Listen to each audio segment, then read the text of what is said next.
In this video, we will be discussing the concepts of resonance, resonance structures, and formal charge as they relate to Lewis dot structures. There are two additional concepts that will help us to write the best possible Lewis structure for a large number of compounds, and this is to build on the previous work in previous videos on Lewis dot structures.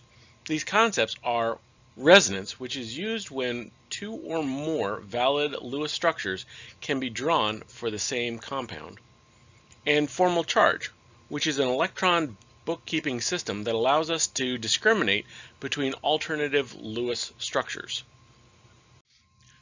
Up till now, the Lewis theory that we have been using localizes the electrons between the atoms that are bonded together in the form of a line representing a chemical bond. There is an extension to Lewis theory which suggests that there is some degree of delocalization of the electrons, a concept which we will call resonance.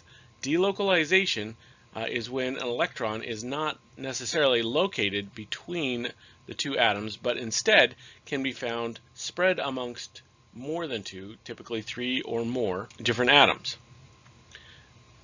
The delocalization of the electron also causes a delocalization of charge that will help to stabilize the molecule.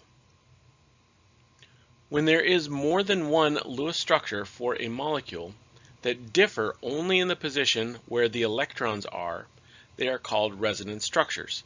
We have an example down below, which is ozone, O3. There are two ways that we could draw this. We could either draw it with a double bond on the left or a double bond on the right. The oxygens are in the exact same position, and the only difference between these two structures is where we put the double bond. The actual molecule in these cases is a combination of these two forms called the resonance forms and represents a resonance hybrid. It is a hybrid between these two structures. Neither one is completely correct, but in terms of how we need to draw it, using our Lewis theory, we need to be able to show where the bonds are. The molecule does not actually resonate between the two forms, though we often draw it that way. So what do we mean when we're talking about a resonance hybrid? Well, we could imagine taking two dogs, breeding them together, and getting a hybrid that is a mixture of the two species. When we're talking about a resonance structure, we take the two structures that we have and we average them together to get our overall more realistic structure. The structure of a resonance hybrid is the intermediate between the contributing resonance structures. Formal charge is a bookkeeping method for determining where the electrons are and determining how good a particular Lewis dot structure is. The concept of formal charge is useful because it helps distinguish between competing skeletal or competing resonance structures. In general, there are four different rules that will apply.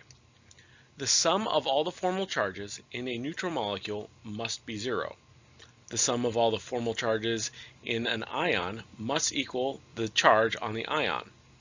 Small or zero formal charges on an individual atom are better than large ones. When formal charges cannot be avoided, negative formal charges should reside on the most electronegative atom. What a formal charge is it's comparing the number of electrons that an atom currently has around it to the number of electrons that it brought with it. So we will take the number of valence electrons that we determined by looking at the periodic table, subtract from that number the number of non-bonding electrons, plus 1/2 of the number of bonding electrons. The reason we are using 1/2 for the bonding electrons is in a chemical bond, the electrons are shared between the two atoms. And so each atom gets the electrons roughly 1/2 of the time. There are some rules with resonance structures as well. Resonance structures must have the same connectivity. The only thing that can change is where we position the electrons. Resonance structures must have the same number of electrons, and second row elements have a maximum of 8 electrons.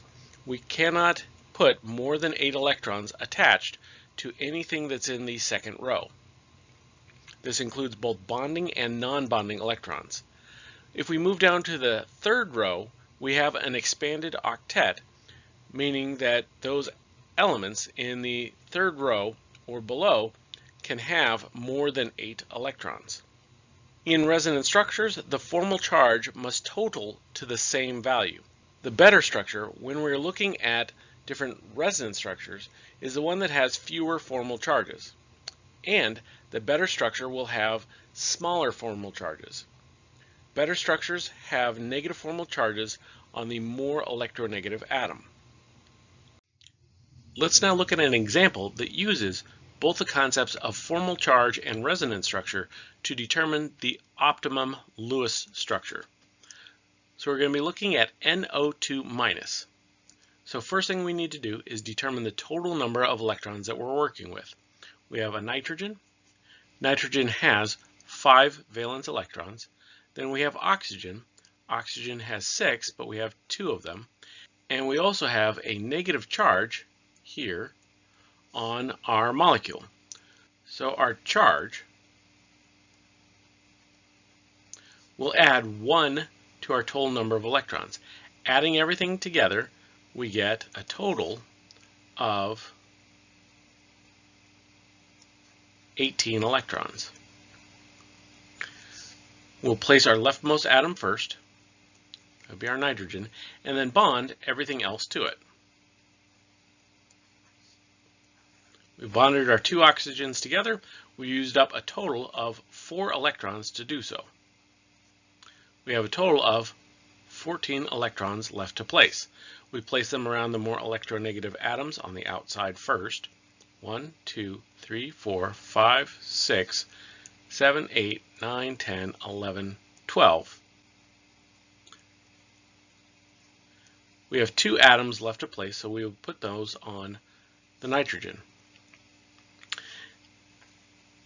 Now, in looking at this, both of the oxygens have filled octets. The nitrogen does not have a filled octet. It has 2 4 electrons from the bonds and a set of 2 electrons from the lone pair.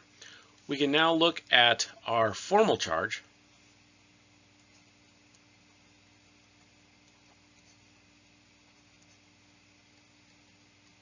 We can calculate the formal charge to determine what we need to do to this structure. The way that we determine the formal charge is the number of valence electrons minus our non-bonding electrons minus 1/2 of our bonding electrons. So that would be for our nitrogen. It brings with it 5 valence electrons. Our non-bonding electrons are the 2 that are at the top, so minus our 2 lone pair of electrons, minus the number of bonding electrons. It has 2 bonds, so that's a total of 4 bonding electrons. 1/2 of that would be 2, so 1/2 of 4, which gives us a total of +1. Each one of our oxygens, if you look at them, they are the same. Each oxygen brings with it 6 valence electrons, minus both of them have the same number of non-bonding electrons. They both have 6.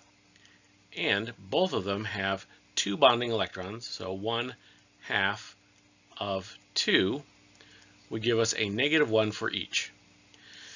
One of the things that we need to do with our structure is try to reduce the amount of opposite formal charges that are sitting right next to each other. Our nitrogen has a +1, and each oxygen has a -1.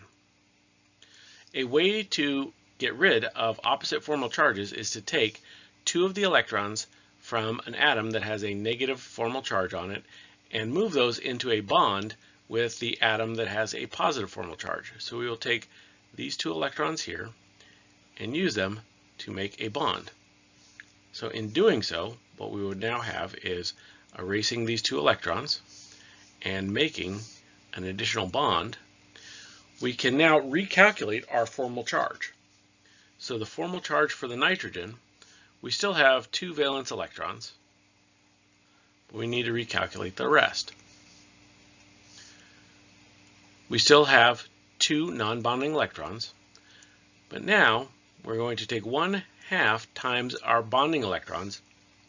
This time we have a double bond and a single bond. The double bond counts as 4 bonding electrons. The single bond counts as 2 for a total of 6. 1/2 times 6 is 3, so 5 minus 2 minus 3 is equal to 0. We now have 2 different oxygens, one that has a double bond and one that has a single bond. The single bond didn't change, and so we'll put a SB to label our oxygen with a single bond, like this. Because it didn't change, the formal charge didn't change. For the oxygen that we made into a double bond, it has 6 valence electrons minus the number of non-bonding electrons is 4. It has 2 pair of lone pair of electrons, so minus 4, minus the number of 1/2 the number of bonding electrons. 1/2 the number of bonding electrons is 4, 2 from each bond in the double bond. This would give us a 0. So our new formal charges would be a -1 on our rightmost oxygen that is singly bound to the nitrogen, and then both the nitrogen and the oxygen have a 0. Most of the time for a formal charge of 0, you don't write it down. Okay, so we now have our formal charge, but we're also talking about resonance structures. Now, in deciding whether or not we have resonance structures, if we look at the structure, we could have picked the other oxygen to form a double bond with, which means that we have a resonance structure.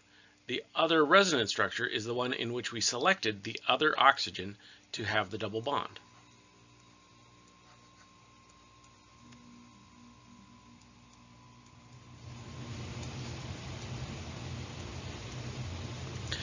The way that we represent resonance structures is by having a double-headed arrow in between and a set of square brackets around all of our resonance structures. In the upper right corner of our rightmost bracket, we would put the overall charge that we have on our structure. So this would be the correct drawing for our NO2 minus. We have to include both the different forms, both of the resonance structures, in order to have the correct Lewis dot structure. It is a hybrid of these two.